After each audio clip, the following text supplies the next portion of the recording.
Hello student, good morning all of you. आज जो है हम कबड्डी जो चैप्टर है आपका उसके अंतर्गत निबंध लेखन पढ़ेंगे, है ना। और उसमें हमको होमवर्क में क्या करना है, आओ करे 11 और मेरी बारी 7। होमवर्क में आपको ये करना है, ये HW में करना है आपको, है ना। दोनों चीज़ें HW में आपको करना है, ये दोनों चीज़ें, ठीक है। अब देखिए हम आपको पढ़ के सुना रहे हैं। पेज नंबर 48 नंबर का पेज निकालिए आप लोग। कितने नंबर का पेज? 48 नंबर का जो है पेज, ये पेज जो है 48 नंबर का आपको निकालना है ना। देखिए निबंध लेखन में पाठ में आपने कबड्डी खेल के बारे में पढ़ा और उससे संबंधित सभी बातें जानी, है ना। आप भी इस खेल को जरूर खेलते होंगे, है ना। कबड्डी खेलते होंगे ना। यह पाठ निबंध शैली में लिखा गया है। कैसी शैली में? निबंध शैली में लिखा गया है ना, जैसे निबंध होता है। अब बताया गया यहाँ पर निबंध क्या होता है। तो निबंध का अर्थ है एक सूत्र में बंधी हुई रचना, है ना। निबंध उस गद्य रचना को कहते हैं जिसमें किसी विषय के बारे में क्रमबद्ध ढंग से कुछ बताया जाता है, क्रमबद्ध तरीके से। जैसे कि हम अगर बॉडी के मतलब पार्ट के नाम बताएंगे तो क्या बोलेंगे? सबसे पहले सिर, उसके बाद मस्तक, नाक, मुंह, कान, आंखें, ऐसा बताएंगे ना एक के बाद एक क्रम से। तो वैसे ही क्रम से निबंध में उसकी विषय वस्तु जो है बंधी होती है। सबसे पहले हम प्रस्तावना बताते हैं। मान लो कोई भी निबंध लिख रहे हैं, दीपावली का लिख रहे हैं, तो दीपावली क्या होती है, उसके बाद क्यों मनाई जाती है, कैसे मनाई जाती है, उससे क्या लाभ होते हैं, क्या हानि होती है, और आखिरी में उसका निष्कर्ष या सारांश दिया जाता है। वैसे ही यहाँ पर निबंध के बारे में बताया है, उसको हमको आज जो है पढ़ना है कि कैसे निबंध लिखा जाता है। अब देखिए मेरी पहली हवाई यात्रा, इसके बारे में एक निबंध लिखा गया। तो इसमें 3 चीज़ें बताई गई। सबसे पहले भूमिका, सेकंड में विषय विस्तार और तीसरे में उपसंहार या अंत, है ना। उपसंहार या अंत। देखिए मैं बचपन से ही अपनी छत पर बैठकर उड़ते हुए विमानों को देखा करता था। मैं हमेशा यही सोचा करता था कि काश मैं भी विमान में बैठकर पक्षी की भांति आकाश में उड़ने का मजा लेता। विमान में बैठकर कैसा लगता है, विमान से नीचे देखने पर सब कुछ कैसा दिखाई देता है। इस प्रकार के अनेक प्रश्न मेरे मन में हिलोरे मारते रहते थे। मेरी छोटी बहन मेघा को भी यह बात पता थी, है ना। अब देखिए सेकंड वाला, एक दिन मैं अपने विद्यालय का गृह कार्य कर रहा था, होमवर्क, है ना। तभी मेरी बहन ने मुझे हवाई जहाज की 6 टिकट दिखाई। मैंने बड़ी ही उत्सुकता से उसको देखा। मेरी खुशी का ठिकाना ना रहा। तभी पिताजी हमारे कमरे में आए और उन्होंने हमें गर्मी की छुट्टियों में चेन्नई घूमने के बारे में बताया। चेन्नई मतलब मद्रास, है ना। हम दोनों भाई बहन खुशी से नाचने लगे और हमने तभी से अपनी यात्रा की शुरुआत शुरू कर दी।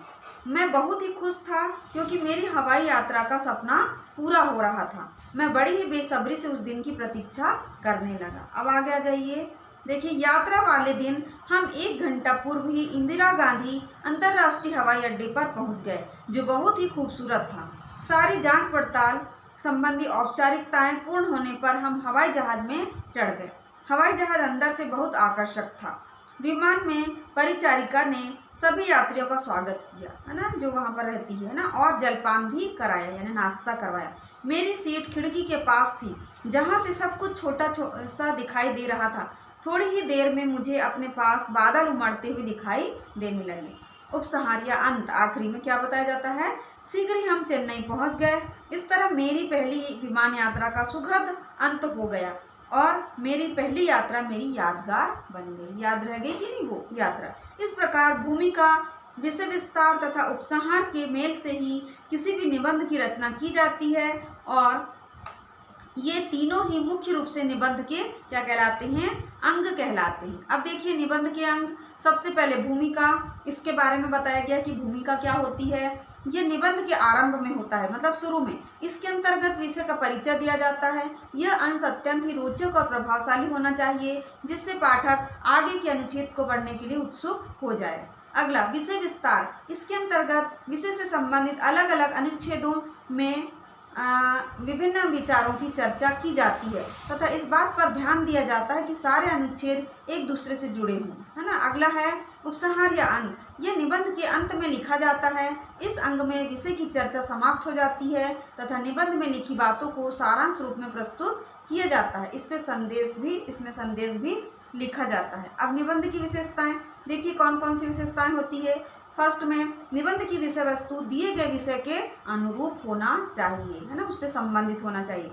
सेकेंड, निबंध में विषय वस्तु का वर्णन क्रमबद्ध होना चाहिए, किस प्रकार से किस चीज को पहले रखे किसको बाद में। अगला, निबंध में अनावश्यक विस्तार ना हो, बहुत ज़्यादा मतलब बड़ा निबंध नहीं होना चाहिए। अगला, निबंध की भाषा प्रभावपूर्ण और रोचक होनी चाहिए, यानी लोगों को अपनी ओर आकर्षित करने वाली होना चाहिए। अगला, निबंध लिखते समय ध्यान देने योग्य बातें, कौन कौन सी बातें ध्यान देने योग्य हैं, जैसे निबंध लिखने से पहले विषय की सही और गहन जानकारी होनी चाहिए।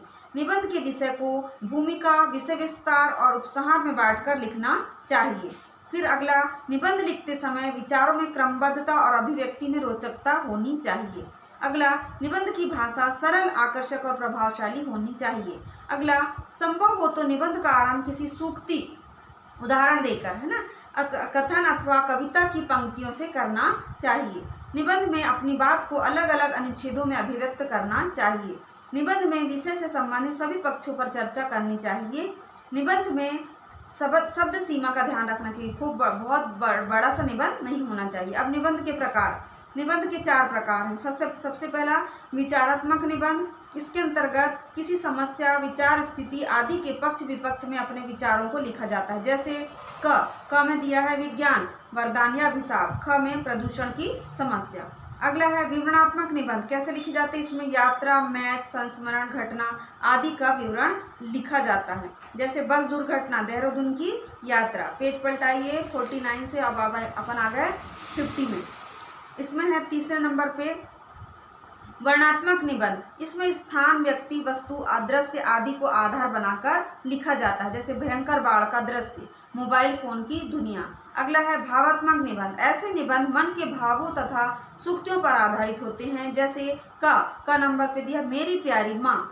अगला है विपत्ति कसौटी से कसे, जे हित साचे मीत, है ना, ये सब क्या है उसके प्रकार बताए गए। तो अब आगे जो है निबंध का उदाहरण हम कल पढ़ेंगे, और आपको ये जो होमवर्क है जो हमने दिए हैं आओ कर 11 और मेरी बारी 7, ये आपको कल करना है, या आज बनेगा तो आज भी कर सकते हैं आप लोग, एक कर लीजिएगा और मेरी बारी 7 कल हम दे देंगे, है ना, और आगे का जो है हम आपको कल समझा देंगे। आज की कक्षा यही समाप्त होती है। और एक और चीज़ बच्चों, मतलब अभी हम कुछ दिनों बाद फिर आपका एक तीसरे नंबर का जो चैप्टर है उसमें हम आपका क्या करेंगे, टेस्ट लेंगे, तो उसकी तैयारी भी आप लोग करते रहिए। जैसे तीसरा चैप्टर था, इसमें हिम्मत की मिसाल अरुणिमा सिन्हा, है ना, तो इसको तैयार कीजिए।